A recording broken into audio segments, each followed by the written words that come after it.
Assalamualaikum warahmatullahi wabarakatuh. Bismillahirrahmanirrahim. Wassalatu wassalamu ala rasulillah wa ala alihi wa sahbihi wa mawalah. La khala wa la quwata illa billah. Asyhadu an la ilaha illallah wa la syarikalah. Wa asyhadu anna Muhammadan abduhu wa rasuluh la nabiyya ba'dah. A'udzu billahi minasyaitonir rajim. Bismillahirrahmanirrahim. Ya ayyuhalladzina amanu taqullaha wa kunu ma'as shadiqin. Amma ba'd. Para salikin, para jamaah haji kolbu, semoga kita semua mendapatkan rahmat dan ma'unah dari Allah SWT.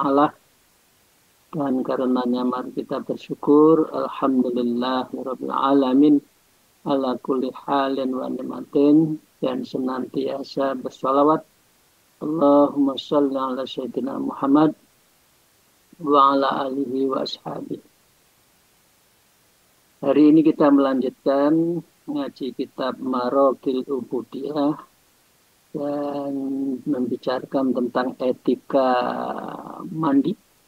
Satu di antaranya kita sudah bahas bahwa sunnah-sunnahnya mandi, termasuk kita disunahkan kalau lagi junub sebelum mandi besar wudhu dulu, kemudian mandi baru wudhu lagi, baru menjalankan tugas-tugas ibadah-ibadah yang memang disyaratkan untuk berwudhu.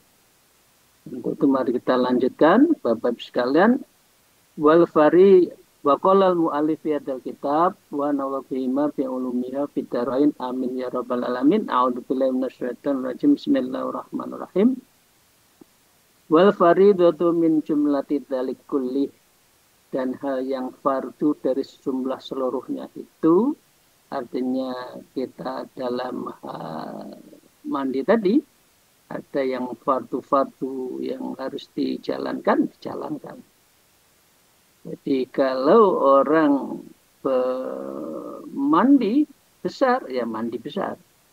Ya, urusan wudhu, nanti wudhu lagi.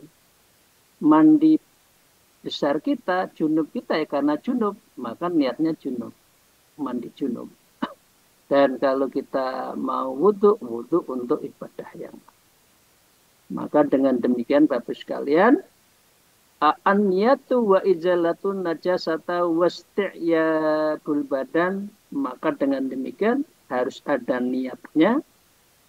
Ya, karena kita mandi dalam keadaan ada yang najis, ya, maka diniati menghilangkan najis, dan juga wasti'abul badan, mandi junub itu harus semua diratakan badannya, lubang-lubangnya itu dengan bil ghusli, dengan basuhan. Tidak boleh untuk yang tidak boleh ada yang terlewatkan. Ya. Tapi sekalian ada pun menghilangkan najis yang tidak dapat hilang sifatnya dengan satu basuhan, maka menghilangkan najis tersebut adalah syarat bagi absen mandi. Jadi Bapak sekalian, ya, maka dengan demikian apa? Fayas syartu lisihatil husli, yaitu ada syarat keabsahan mandi. Jadi Bapak Ibu sekalian, kita lagi pegang katakan nanah yang najis itu, maka sebelum mandi besar, maka najisnya itu dihilangkan dulu dari warnanya, warnanya, sifatnya, dan kelihatannya. Lihatnya, kalau udah nggak ada baru mandi.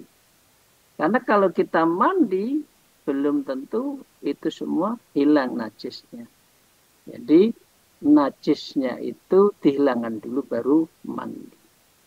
Fayajibu qablahu, maka hal itu wajib dilakukan sebelum mandi. Jadi jangan dianggap kalau sudah mandi otomatis najisnya hilang. Tidak, najisnya dibersihkan dulu, disuciin dulu. Jadi najisnya kan ada mughalladah, mukhaffafah, mutawassithah kan. Nah, tergantung. Kalau mughalladah ya 3 kali ada pasir dan sebagainya. Misalkan ada liurnya anjing, ya, dan sebagainya.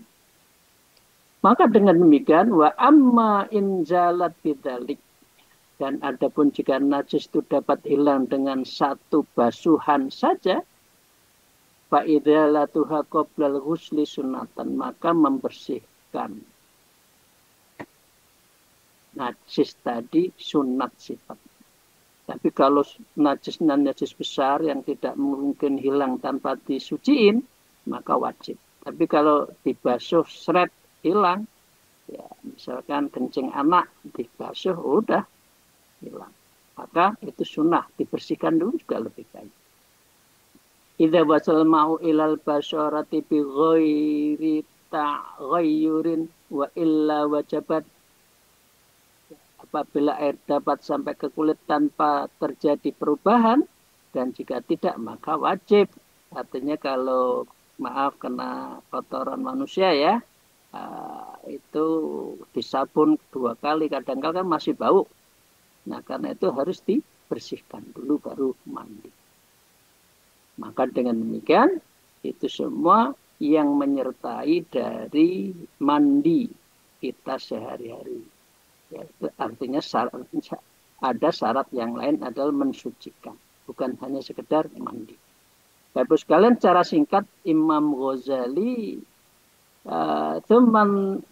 Tumas tatrodal musannifu bayanan arkanil wudu. Rukun wudu menurut Imam Ghazali ada 6. Singkat saja gini.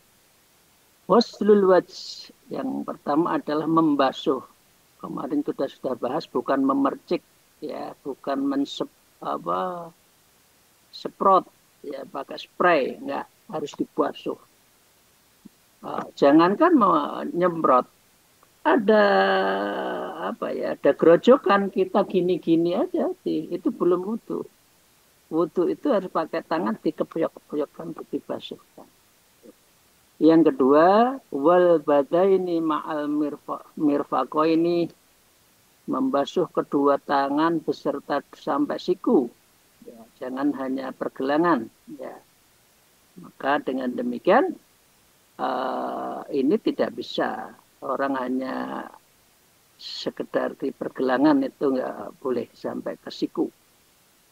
Nah, yang ketiga, mengusap sebagian kepala, wamas ba'dir roksi, jadi mengusap ya, jadi boleh di depan, boleh di samping ya. Yang keempat adalah wa ghuslur rijlaini ilal ka'bain, membasuh kedua kaki sampai 2 mata kaki. Jadi nggak boleh delamaannya saja basah, tapi sampai mata kakinya itu harus basah. Yang kelima, ma'an niat, harus ada niat. Ya niatnya wudu. Kalau enggak ya maka dengan demikian dia bukan wudu. Dia hanya membersihkan, bukan berwudu. Yang keenam adalah tertib, wa tartibu bainal a'dha'il arba'ati wa ma'adaha, yaitu di antara satu persatu tadi, scan-nya itu harus tertib. Tidak boleh kaki dulu sampai kembali ke muka, enggak. Harus dimulai dari muka. Itulah yang disebut dengan al-wudu sunanun mu'akadah. Itu beberapa rukun wudu yang itu adalah sunnah mu'akadah yang harus dijalani semuanya. Bapak sekalian yang saya hormati, para salikin rahimahullah, fadluha, keutamaannya itu semua apa? Yaitu kasiron wa thawabuha, banyak pahalanya. Ya, itu dapat kita peroleh dari banyak wudu. Jadi kalau orang wudu itu berarti menjaga kesucian. Orang akan lebih tercerahkan hubungannya dengan Allah karena menjaga wudu itu. Jazilan, dan akan mendapatkan sawab yang jazilan, yang berlimpah, au adimin, atau banyak.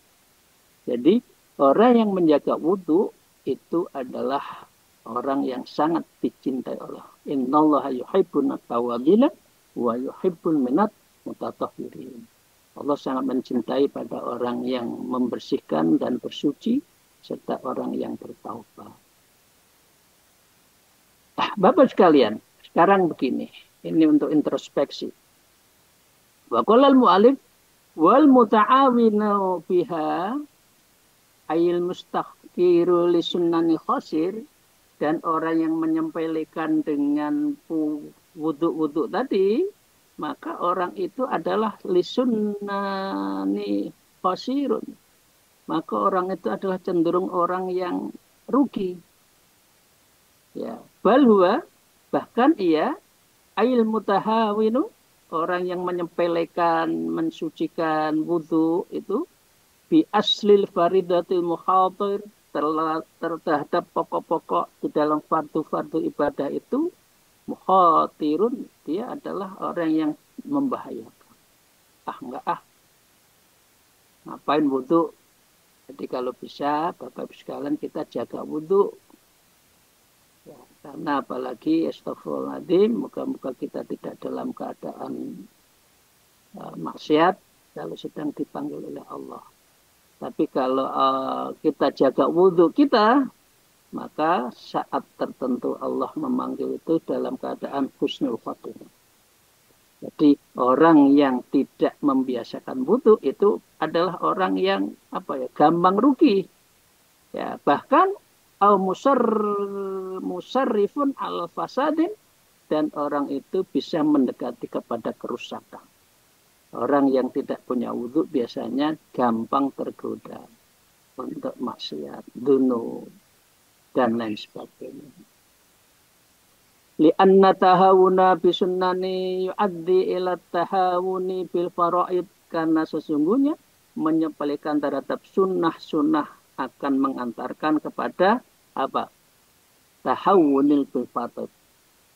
Yang sunnah disepelekan akan cenderung menyepelekan yang fardu. Jadi dengan demikian, seperti yang biasa kita sampaikan kan, orang kalau biasa mengerjakan fardu mudah untuk sunat. Tapi kalau males sunat, cenderung juga akan fardunya juga ogah-ogah. Jadi syaratnya apa? Apa caranya gimana? Caranya Bapak Ibu sekalian, yang sudah dikerjakan, kerjakan. Biasa yang sunnah, fardu dan sunnah yang mana? Jaga, jangan dikurangi. Biasa sholat duha, jaga terus. Isra, jaga terus. Dan seterusnya sholat malam yang mana? Jaga terus. Maka itu cara agar kita mutawamah di dalam menjalankan ibadah kita. Jangan cenderung mengurangi. Jadi yang ada dijaga. Terus syukur-syukur ditambah. Bapak sekalian, waqala al-mu'allif fa innan nawafila jawabidul faraid, karena sesungguhnya sunnah-sunnah itu sebagai penambal bagi kekurangan fardu kita. Mungkin fardu kita ada yang kurang tumakninah, kurang khusyuk, kurang khudur. Tapi begitu amal sunnah kita bagus, banyak, lah itu untuk menambah. Bapak sekalian, disebutkan begini di dalam satu hadis. Wa ifa'in fa'in mata sahsun walam yaf'al faraid minat sholawati yakumu kulli sab'ina min nawafil maqama rak'atani minal fardi.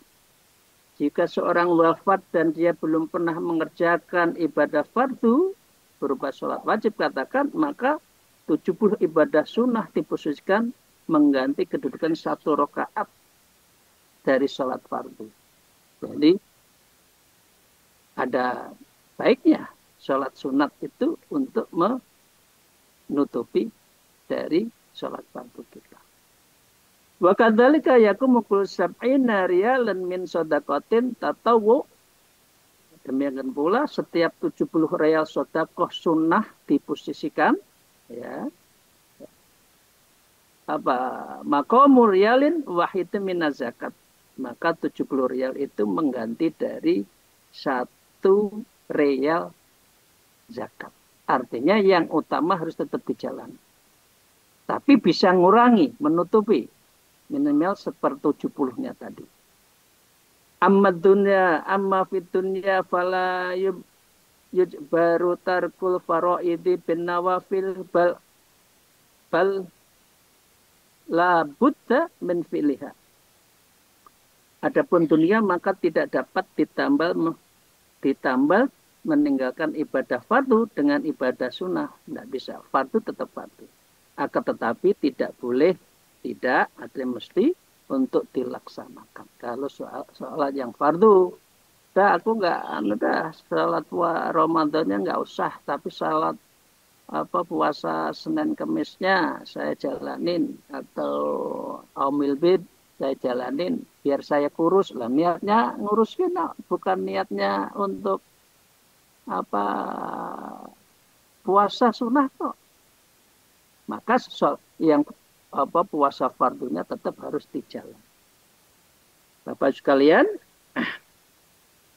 wa amal wudhu fawa mukaffirul lisaghair. Adapun wudhu itu sebagai penghapus dosa kecil. Ya, mata nggak sengaja, ya jangan pertama astagfirullahaladzim, yang kedua masya Allah, yang ketiga alhamdulillah. Ini ada perempuan cantik dipelototin, nah, sampai ketiga alhamdulillah. Jangan. Sekali lihat aja, serta memang ya Allah masya Allah cantik.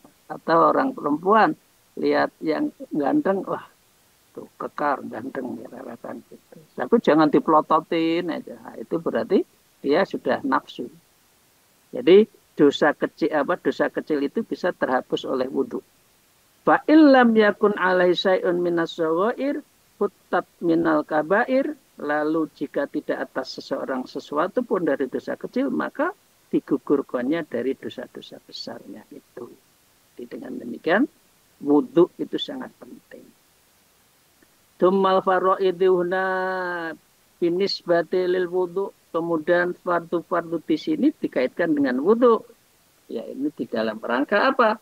Iya hiyastinabul ma'asi, yaitu agar kita menghindari dari maksiat. Punya wudhu kok menjalankan sesuatu yang tidak benar, kira-kira kan gitu jaga. Bapak-Ibu sekalian, dari hal itu yang dimaksud dengan nawafil adalah sunnah-sunnah wudhu. Ya, karena itu Imam Ghazali mengatakan fa inna nawafil jawabirul lil faraid. Karena sejujurnya sunnah-sunnah itu sebagai penambal dari yang fardu tadi.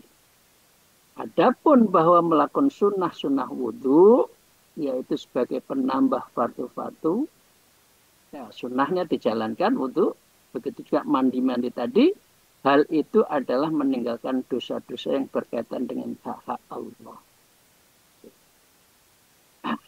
Kadang-kadang kita kan maksiat hati, maksiat mata, telinga, nggak sadar kan? Maka dengan demikian kita harus menjalankan wudhu itu.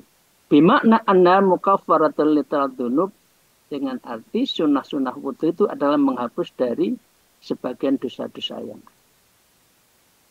Jadi saya ulang ya, seperti sela-sela tangannya, jari-jari, hidung, kemudian kumur-kumur, itu bagian dari sunnahnya. Ziyadatun ala takfiril wudhu biduni sunnatihi laha, sebagai kelebihan dari penghapusan wudhu dengan tanpa melaksanakan sunnah itu maka penting dalam rangka menghilangkan dosa. Adapun dosa besar maka tidaklah dapat dihapus dosa tersebut. Awil haju wal mabrur ila taubat, kecuali taubat, ya, au haji mabrun. Ini teman-teman lagi pulang haji, hajjan mabrurun ya, laisal jaza ilal jannah. Jadi orang yang haji mabrur tidak ada balasan kecuali surga, berarti diampuni dosanya. Moga-moga teman kita yang sedang haji, Allah beri kekuatan, kesehatan, dan juga keselamatan, mabrur, sampai kembali ke rumah. Amin ya rabbal alamin. Kemarin kita dengar ada beberapa yang saya kenal, yang ibu bapak sekalian yang wafat. Itu moga-moga wafatnya di sana dalam keadaan husnul khotimah. Amin ya rabbal alamin. Bapak ibu sekalian yang saya hormati, demikian pula dosa-dosa yang berkaitan dengan hak manusia, maka tidak boleh, tidak mesti bertaubat. Ya, kalau orangnya itu tidak kita ketemu. Tapi kalau ada orang yang kita pernah berbuat dosa, maka dia harus minta kisosnya, minta balasannya, minta keikhlasannya, minta ampun. Kalau enggak, baru bertaubat. Inna lam yajid fadla minallah ta'ala wallahu a'lam. Maka dengan demikian, semoga Allah paling mengetahui dan semoga kita mendapatkan fadlan, anugerah-anugerah dari Allah. Bapak sekalian, singkat kata, untuk mandi sudah selesai. Wudhu mandi. Sekarang tayamum. Adabul tayamum, adab tayamum. Wawa ruhsoh mutlakon sawaun kanal faktu hisiyan au syar'iyan. Tayamum adalah ruhsoh, artinya dispensasi yang mutlak, sama saja keadaan tidak ada secara indrawi, nggak dicari kemana-mana tidak ada air, maka boleh tayamum. Atau syariatnya airnya tidak suci mensucikan, maka juga boleh tayamum. Maka dengan demikian dikatakan tayamum azimah wa rukhsah innama hiya isqatu qada. Ya, sedangkan rukhsah itu hanya mengukurkan qada. Artinya satu kali tayamum itu jangan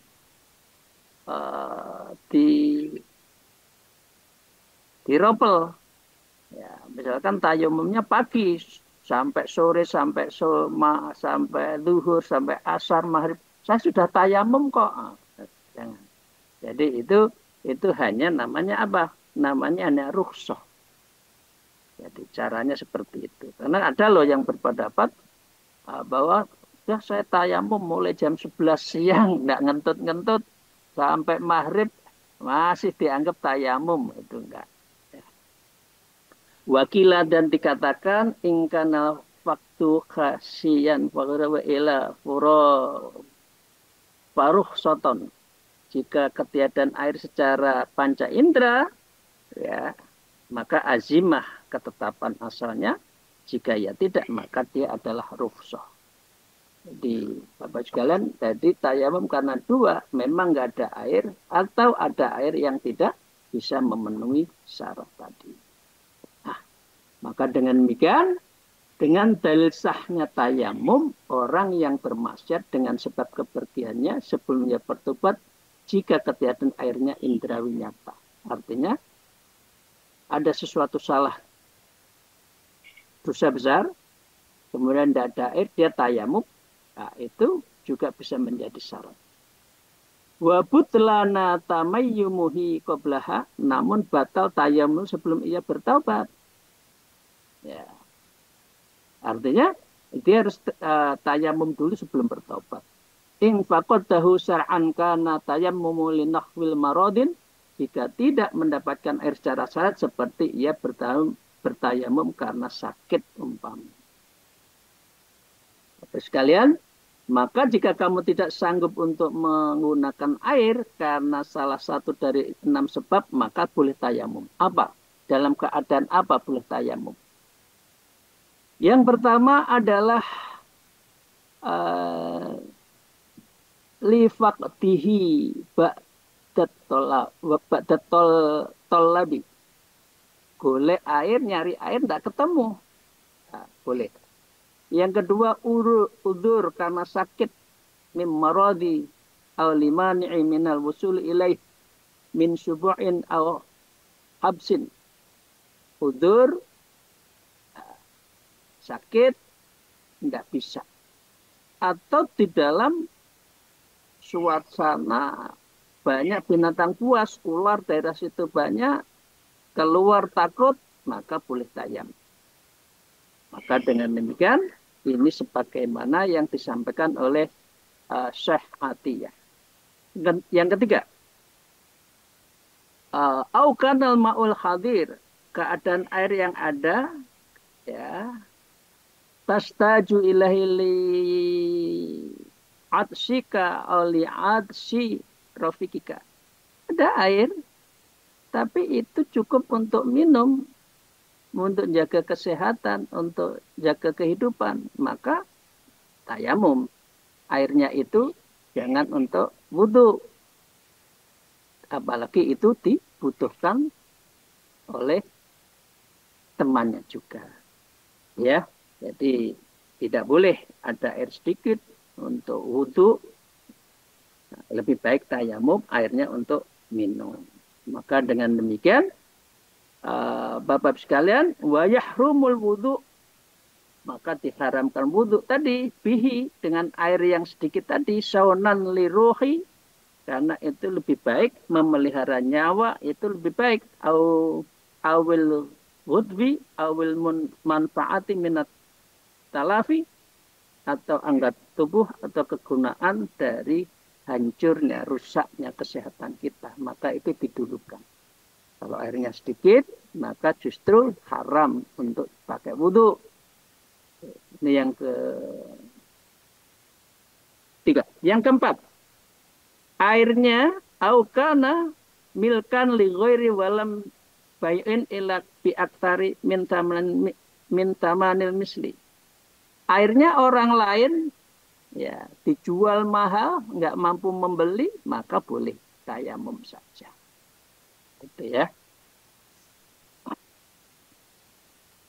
Ya, ini untuk air itu di tempat itu. Mau cari tempat lain tidak bisa. Walau keadaan harga secara kepantasan termasuk harga yang dapat ditolerir dengan harga normal secara biasa.